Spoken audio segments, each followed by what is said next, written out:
তন্ত্র ভালো এবং সেটা কেন ভালো, কোন দিক দিয়ে ভালো বুঝিয়ে বলবেন। একটাও ভালো নয়, ইসলামতন্ত্র ভালো। প্রশ্ন, দাড়ি কতটুকু রাখার সুন্নত? শুনেছি দাড়ি না রাখলে কিয়ামতের দিন শাফাত পাওয়া যাবে না। আরও শুনেছি দাড়ি কাটলে নাকি হুজুর সাল্লাল্লাহু আলাইহি ওয়াসাল্লামের কলিজায় আঘাত লাগে। কথাগুলো সঠিক কিনা বিস্তারিত জানালে উপকৃত হব। কলিজায় আঘাত লাগুক আর না লাগুক, সমস্ত নবীদের তরিকা হলো দাড়ি লম্বা রাখা, এক মুষ্টি পরিমাণ কমাস কম। এর থেকে ছোট রাখা কোনো নবীদের তরিকা নয়। তো নবী যে তরিকায়, আমরাও সেই তরিকায়, নাজাত ওই তরিকায়, শান্তি ওই তরিকায়। প্রশ্ন,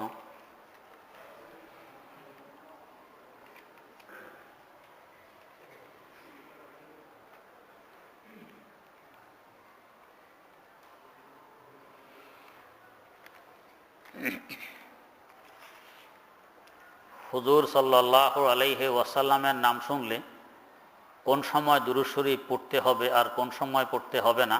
যেমন আজানে আশহাদু আন্না মুহাম্মাদার রাসূলুল্লাহ শুনলে দুরূদ শরীফ পড়তে হবে কিনা বিস্তারিত জানলে উপকৃত হব। হাদিস কোরআনে যে সমস্ত জায়গায় হুজুরের নাম আসছে কিন্তু সাথে দুরূদ শরীফ উল্লেখ নেই, সেখানে আপনিও দুরূদ শরীফ পড়বেন না, যেখানে উল্লেখ আছে সেখানে পড়বেন। প্রশ্ন, আল্লাহ তাআলা আপনাকে হায়াতে তাইয়্যিবা দান করুন। হুজুর শুনেছি মহিলাদেরকে ভোট দেওয়া জায়েজ নেই, তাহলে আমরা কাকে ভোট দিব? পুরুষদেরকে ভোট দিবেন, এটা জিজ্ঞেস করা লাগেনি। মহিলাদেরকে যখন জায়েজ নেই তো পুরুষকে দিবেন। প্রশ্ন, বিভিন্ন ধরনের পাথরের আংটি ব্যবহার করা জায়েজ আছে কিনা? আমাদের প্রিয় নবী সাল্লাল্লাহু আলাইহি ওয়াসাল্লাম কোনো আংটি ব্যবহার করছেন নাকি? যে তিনি আংটি ব্যবহার করছেন রূপার আংটি। আংটি রূপার হবে, উপরে যদি কোনো পাথর বসাইতে চান তো এটা জায়েজ আছে। প্রশ্ন, ইসলামের মহাকবি কবি সম্রাট আল্লামা ইকবাল, ওনার নাকি দাড়ি ছিল না, বিষয়টি জানালে খুশি হব। প্রথম জীবনে ছিল না, পরবর্তী জীবনে ছিল। প্রশ্ন, আপনি বিভিন্ন সময়ে মুজাহিদে আজম শামসুল হক ফরিদপুরি রহমতুল্লাহ আলাইহির কথা বলেন, ওনার কিছু বইয়ের অথবা জীবনী কোনো বইয়ে আছে কিনা? ওনার জীবনের উপরেও খাদেমুল ইসলাম নামী একটা সংগঠন আছে, এদের অফিস হলো লালবাগে, ওইখানে গেলে অনেক বই পাবেন। প্রশ্ন, গত কিছুদিন আগে আসরের নামাজ পড়ার সময় আমি অজু করার পরও বারবার বায়ু বের হচ্ছিল। এরপর আমি আরও 2 বার অজু করেছি, কিন্তু গ্যাস বন্ধ হয়নি। তারপর আমি সেই অবস্থায় নামাজ পড়ে ফেলি। আমার এর আগে এরকম কোনো সমস্যা ছিল না। এখন কি আমার সে নামাজ কাজা করতে হবে? যে কাজা করতে হবে। এই অবস্থায় নামাজ পড়া মোটেও ঠিক হয়নি, আরও অপেক্ষা করা দরকার ছিল। প্রশ্ন, আজানে আশহাদু আন্না মুহাম্মাদার রাসূলুল্লাহ বলার পর এর জবাবে সাল্লাল্লাহু আলাইহি ওয়াসাল্লাম বললে বেদাত হবে কিনা? এখানে সাল্লাল্লাহু আলাইহি ওয়াসাল্লাম বলাকে সুন্নত মনে করলে বেদাত হবে। প্রশ্ন, আমাদের নবীদের সময় কি ভাত বা মাছ ছিল নাকি ছিল না, এবং তারা কি খেতেন? ভাতও ছিল, মাছও ছিল, মাছও খেয়েছেন, ভাত খেয়েছেন, রুটি খেয়েছেন, খেজুর খেয়েছেন, পনির খেয়েছেন, অনেক কিছু খেয়েছেন। প্রশ্ন, মানুষ মরলে ১৬ লাখ কালেমার খতম পড়ে দেয়। এখন আমি যদি মৃত্যুর আগে আমার নিজেরটা কি নিজে পড়তে পারবো? ১৬ লাখ কেন, আরও বেশি পড়লেও কোনো সমস্যা নেই। তবে এখানে যে কথাটি আছে ১৬ লাখ বার খতম পড়লে সে নাজাত পেয়ে যায়, এটা সহিহ হাদিস নয়। প্রশ্ন, চাষতের নামাজ, এশাকের নামাজ সকাল ৮টার সময় পড়া যাবে কিনা? জি যাবে। প্রশ্ন, হাদিসের বই ওযু ছাড়া পড়া যাবে কিনা? জি যাবে। প্রশ্ন, কাজা ফরজ নামাজ আসরের সময় পড়া যাবে কিনা? আসরের নামাজের আগে পড়া যাবে। প্রশ্ন, রোজা রাখা অবস্থায় হস্তমৈথুন করলে রোজা ভঙ্গ সহ গোসল ফরজ হবে কিনা? যে রোজাও ভাঙবে, গোসলও ফরজ হবে, কাজা দিতে হবে রোজার। প্রশ্ন, রোজা রাখা অবস্থায় কি লিখছেন ভাই, ধরা যায় না। প্রশ্ন, উম্মি এর ব্যাখ্যা যা আমরা জানি তা হলো তিনি পড়তে পারেন না এবং লিখতে পারেন না। এখন আমার প্রশ্ন হলো, এই ব্যাখ্যাটি কি সঠিক না অন্য কোনো ব্যাখ্যা আছে? জানালে খুশি হব। এই ব্যাখ্যাও সঠিক, আরও অন্য ব্যাখ্যাও আছে। প্রশ্ন, দাবা খেলা নাকি জায়েজ না নাজায়েজ, দলিল সহ জানতে চাই। দাবা খেলা হারাম, হাদিস শরীফে নিষেধ এসেছে। প্রশ্ন, মহিলাদের জন্য কি তাদের মাথার চুল কাটা জায়েজ আছে? চুলের একদম মাথা যদি ফেটে যায় সুন্দর রাখার জন্য কাটা জায়েজ আছে, তবে পুরুষের সাদৃশ্য হয় এই পরিমাণ কাটা জায়েজ নেই। প্রশ্ন, ঘোড়ার গোশত খাওয়া কি হারাম? শুনেছি সাহাবীদের কোনো হারাম খাবার কারণ হলো ঘোড়া জেহাদের অস্ত্র ছিল, কিন্তু তার সেই জেহাদে নেই, এখন কি ঘোড়ার গোশত খাওয়া যাবে? ঘোড়ার গোশত খাওয়া মাকরুহ, হারাম নয়। প্রশ্ন, মাসবুক অবস্থায় ইমাম সাহেব সালাম ফেরানোর সময় আমি ডান পাশে সালাম ফিরিয়ে ফেলি এবং পরে সহসেজদা দেই, এখন কি আমার নামাজ সহি হয়ে গেছে? জি, সহি হয়ে গেছে।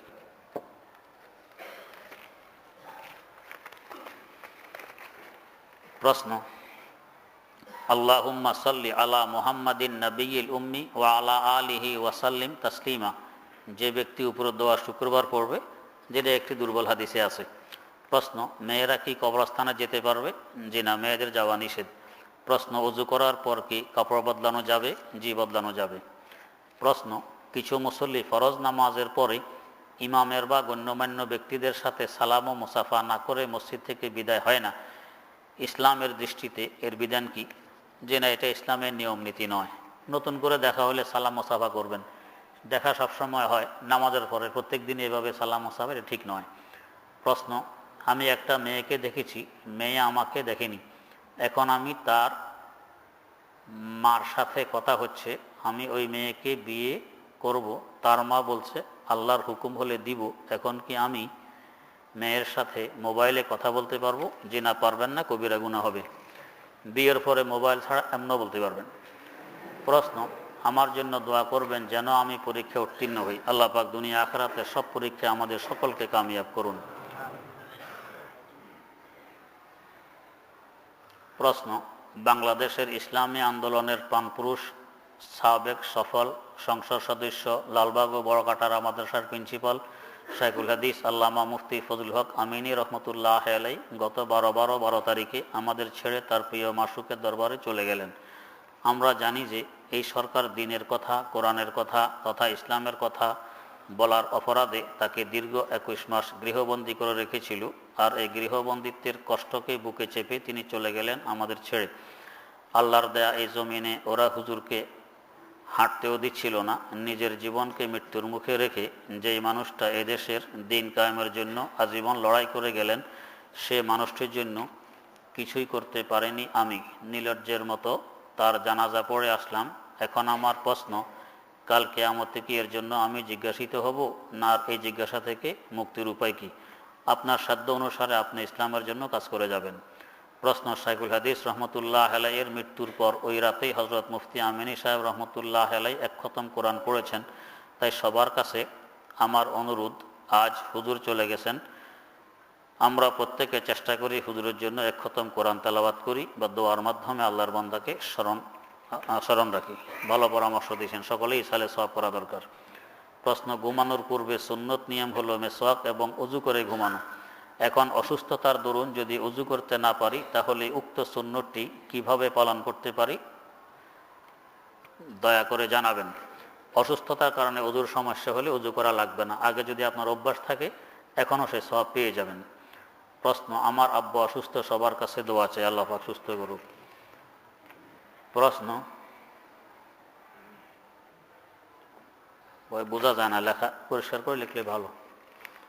কোনো কোম্পানি তার পণ্যের মধ্যে নির্ধারিত মূল্য লেখে আর পণ্যটি সব স্থানে ওই রেটে চলে, এখন যদি ওই কোম্পানি কোটা হিসাবে লটারি বাহির করে যার ওই পণ্য ক্রয় করে, এখন যদি কোনো ব্যক্তি লটারি পায় তাহলে কি বৈধ হবে উভয়ের জন্য? বিশেষ দ্রষ্টব্য, কোম্পানি এ কাজ করেছে মাল বেশি চালানোর জন্য। জি, বৈধ হবে, শর্ত হলো আপনি ওই পুরস্কারের আশায় মাল কিনবেন না, আপনার তো মালের দরকার ছিল এই জন্য মাল কিনবেন, প্রাসঙ্গিক পুরস্কার এসে গেছে। দ্বিতীয়ত, পুরস্কারের কারণে যাতে এরা ধোকার আশ্রয় না নেয় এবং মালের গুণগত মান কমায় দেয়, এরকম যাতে না হয়। প্রশ্ন, এস্তেঞ্জার কাজের সময় সতর ঢাকা বাধ্যতামূলক কিনা? তখন সতর ঢেকে রাখলে এস্তেঞ্জা করবেন কিভাবে? প্রশ্ন, একান্ত নির্জন স্থানে বিবস্ত্র হয়ে গোসল করা যাবে কিনা? জি, যাবে। প্রশ্ন, নামাজ পড়ার জন্য কোনো হিসাব পাওয়া না গেলে অবশেষে একজন ইমাম পাওয়া গেল, ভাই পড়া যায় না, অপরিষ্কার। অনেক দিন যাবৎ আমার মাথায় প্রশ্ন ঘুরপাক খাচ্ছিল যে হিন্দু, বৌদ্ধ, নাসারা এরা মুসলমানদের ধর্মীয় বিষয় আঘাত আনে, কিন্তু তারা দাঙ্গাবাজ কিংবা সন্ত্রাসী বলে আখ্যায়িত হয় না, অথচ মুসলমানরা কিছু বললেই হিংসুক, সাম্প্রদায়িক, সন্ত্রাসী বলে আখ্যায়িত হয়। হুজুর, এর তারতম্য কেন? এর তারতম্য হলো আমাদের মুসলমানদের মধ্যে ধর্মীয় শিক্ষার অভাব। এরা যদি কোরআন হাদিস শিখত সবাই, এরা ওদের সুর মিলাইত না। এরা সুর মিলানোর কারণে ওরা সাহস পায় এবং ওরা এদেরকে দিয়ে এগুলো বলায়। নিজেদের বলার তুলনায় নামধারী মুসলমান যারা বাস্তবে নাস্তিক, এদেরকে দিয়েই বেশি বলায়। প্রশ্ন, আমার একটা টিভি আছে, আমি চাচ্ছি টিভি আর দেখবো না, এখন আমি টিভিটা বিক্রয় করতে পারবো কি না? যে না, লাঠি দিয়ে পিটাইয়ে ভাঙবেন। প্রশ্ন, আমার বিয়ের জন্য মেয়ে খুঁজতেছে, হুজুর দোয়া করবেন যেন আল্লাহ তাআলা আমার জন্য নেককার বিবি মহিলা দেন, আমিন, আল্লাহ কবুল করুন। প্রশ্ন, উজু করার পর বাচ্চাকে বুকের দুধ খাওয়ালে উজু ভেঙে যাবে কি? ইসলামের আলোকে বুঝিয়ে দিন। জি না, উজু ভাঙবে না। প্রশ্ন, আমি একজনের কাছে 1 লাখ টাকা পাই, 1 বছর আগে সে ঋণ নিয়েছিল। আমি তাকে বললাম এখন টাকা দিতে হবে না, বরং এ টাকা দিয়ে ব্যবসা করেন, বিনিময়ে প্রতি মাসে আমার গাড়ি বিমা বাবদ যে 2000 দিতে হয় তা পরিশোধ করে দিবেন, কেননা আপাতত এই টাকাটা প্রয়োজন পড়ছে না। এই পদ্ধতি বৈধ হবে কি? বৈধ না হলে কি পদ্ধতি অবলম্বন করব জানালে উপকৃত হব। জি না, আপনার এই পদ্ধতি বৈধ হবে না। বৈধ হবে উনি ব্যবসা করে যে লাভ পাবে, লাভের কিছু পার্সেন্ট আপনি নেবেন, কিছু পার্সেন্ট ও নেবে, লস হইলে পুরা ভাগ আপনি নেবেন। এভাবে চুক্তিপত্র করলে ব্যবসা সই হবে। প্রশ্ন, আপনার সাথে আমি ইসলাহি তাআল্লুক করতে চাই, কখন এবং কোথায়? তাফসীরে পরে দেখা করবেন। প্রশ্ন, আপনি নাকি জেহাদকে ঘৃণা করেন, পীর মুরিদি খুব পছন্দ করেন, জেহাদ ভালো না পীর মুরিদি ভালো? উভয়টাই ভালো। যারা বলে জেহাদকে ঘৃণা করি, এরা অসত্য কথা বলে। জেহাদ ইসলামের একটি গুরুত্বপূর্ণ আমল, এটাকে কোনো মুসলমান ঘৃণা করতে পারে না। জেহাদকে ঘৃণা করলে ঈমান থাকবে না। প্রশ্ন, সালামবাদ আরজ এই যে বাংলায় কোরআন অনুবাদকারী ব্যক্তির নাম কি বলেছিলেন, কি বলেন ভালো হয়? গালেবান মৌলভী মজদুদ্দিন। প্রশ্ন, ফজরের নামাজের জামাতের কাতার নামাজ শুরু হওয়ার সময় অনেকেই সুন্নত পড়ে। জিনা, কাতারে দাঁড়িয়ে সুন্নত পড়া মাকরুহে তাহারিমি, বারান্দায় পড়তে হয়। প্রশ্ন, অমুসলিম রাষ্ট্রে মদের ব্যবসা করা জায়েজ আছে কি? জিনা, জায়েজ নেই। প্রশ্ন, মিডিয়াতে চোখ কান রাখলেই শুনতে পাই জঙ্গি তৎপরতা বেড়ে গেছে, কওমি মাদ্রাসার হুজুরগণ নাকি জঙ্গি। হুজুর, জঙ্গি কাকে বলে? জঙ্গি মানে যোদ্ধা, যারা যুদ্ধ করে এদেরকে বলে জঙ্গি। যুদ্ধ শুধু হুজুরাই করে না, যুদ্ধ স্কুল, কলেজ, ভার্সিটি এবং মূর্খ এরাও যুদ্ধ করে। 71 সনে যখন আমাদের দেশ স্বাধীন করার জন্য যুদ্ধ করেছিল, তখন স্কুল, কলেজ, ভার্সিটি, মূর্খ মানুষ, হুজুর সবাই যুদ্ধ করছে, জঙ্গি সবাই। প্রশ্ন, যদি এই জঙ্গি হওয়া অবৈধ হইতো তো আমরা দেশ স্বাধীন করতে পারতাম না। প্রশ্ন, জেহাদ কাকে বলে? জেহাদ কখন ফরজ হয়? আমাদের উপর কি জেহাদ ফরজ? জেহাদ সবসময়ের জন্যই ফরজে কেফায়া, মাঝে মধ্যে ফরজে আইন হয়। যখন মাথার উপরে ওঠে ইসলামের শত্রু, তখন জেহাদ করা ফরজে আইন হয়। প্রশ্ন, শুনেছি যে মোহাম্মদ বিন কাসেম আরব থেকে হিন্দুস্তানে জেহাদ করতে এসেছিলেন, সেখানে মুসলমানদের উপর জুলুম করার কারণে। তো আমাদের পাশের দেশ বর্মায় রোহিঙ্গা মুসলমানদের উপর বৌদ্ধরা জুলুম করছে, তাহলে আমরা কেন জেহাদ করছি না? আপনি জান নাই তো, সেখানে যাইয়া দেখতেন। প্রশ্ন, বর্তমানে অধিকাংশ বাথরুমের ভিতরে ওযুর ব্যবস্থা থাকে, তাহলে বাথরুম থেকে বের হওয়ার দোয়া কখন পড়ব? যদি টয়লেট এবং ওযুর জায়গাটা ভিন্ন থাকে, হয়তো মধ্যখানে চাই হাফ ওয়ালে হোক, ওয়াল আছে, অথবা টয়লেটের জায়গা উঁচা, ওযুর জায়গা নিচা, কিংবা তার বিপরীত, আর ওযুর জায়গা পরিষ্কার থাকে, তাহলে ভিতরেই পড়তে পারবেন। না হয় ভিতরে পারবেন না, বাইরে এসে পড়বেন। প্রশ্ন, দাফনের পরে কবরস্থানে দাঁড়িয়ে হাত উঠিয়ে সম্মিলিত মোনাজাতের হুকুম কি? মুস্তাহাব। প্রশ্ন, চোখের হেফাজত না করলে কি গুনাহ হয়? কবিরা গুনাহ হয়। প্রশ্ন, চোখ হেফাজত করার উপায় কি? গুনাহের দিকে না তাকাবো। প্রশ্ন, শুনেছি তাশাহুদ মেরাজের সময় আল্লাহ রাসূল সাল্লাল্লাহু আলাইহি সাল্লামের মধ্যে কথোপকথন, বিষয়টি খোলাসা করিয়া বলবেন কি? হুজুরের সিরতের যে কোনো কিতাব খুললে পেয়ে যাবেন। প্রশ্ন, আজানের পরে যে দোয়া পড়া হয় তার শেষে ইন্নাকা লা তুখলিফুল মিআদ, হাদিস কি এই লফজটি আছে? হাদিসে লফজটি নেই। প্রশ্ন, টাকার বিনিময়ে ওয়াজ নসিহত কি জায়েজ আছে? নবী রাসূলগণ এইরূপ করতেন কি না? সূরা ইয়াসিন। নবী রাসূলগণ টাকার বিনিময়ে ওয়াজ নসিহত করেননি, দিনে দাওয়াত দেননি। এখনও হক্কানে আলেম ওলামারা টাকার বিনিময়ে ওয়াজ নসিহত করেন না, দিনে দাওয়াত দেন না। আর যারা এটাকে ব্যবসা বানায় ওরা টাকার বিনিময়ে করে।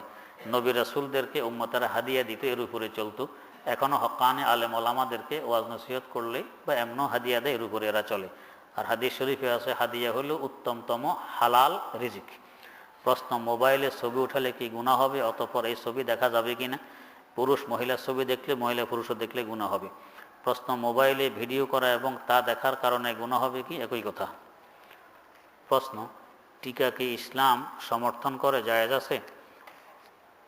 টিকা যদি কোনো রোগের কারণে হয় তো ওষুধ খাওয়ার যেই হুকুম, টিকারও সেই হুকুম। কেউ যদি জুমার নামাজের জামাত না পায় তাহলে কিভাবে নামাজ পড়বে? অন্য কোনো মসজিদে গিয়ে জুমা পড়বে, সম্ভব না হলে জোহর পড়বে। প্রশ্ন, আমার পড়ালেখা করতে বসলে মন অন্যদিকে চলে যায়, আমি এখন কি করব? আপনার ঘরে হয়তো টেলিভিশন আছে অথবা আপনি শিক্ষা গ্রহণ করতেছেন, ওইটা ত্যাগ করলে ইনশাল্লাহ ঠিক হয়ে যাবে। নামাজে একাগ্রতা অর্জনের উপায় কি? একাগ্রতা অর্জনের উপায়, আমি নামাজে কি পড়ছি মুখে উচ্চারণ হবে, কানে তার আওয়াজ শুনবো, অন্তরও এ কথা থাকবে আমি নামাজে যা পড়ছি, ইনশাল্লাহ একাগ্রতা আসবে। প্রশ্ন, আমি শুনেছি মাতা পিতা মারা গেলে ছেলে যদি জানাজার নামাজ পড়ায় তাহলে নাকি কবর আযাব মাফ হয়, এই কথাটা কতটুকু সঠিক? যে না, কথাটা এইভাবে হাদিসে নেই। তবে অন্যদের পড়ানোর তুলনায় ছেলেদের পড়ানোই ভালো। ছেলে যে একাগ্রতা নিয়ে আবেগ নিয়ে পড়াবে, অন্যরা সে আবেগ নিয়ে পড়াইতে পারবে না। আলহামদুলিল্লাহ রাব্বিল আলামিন।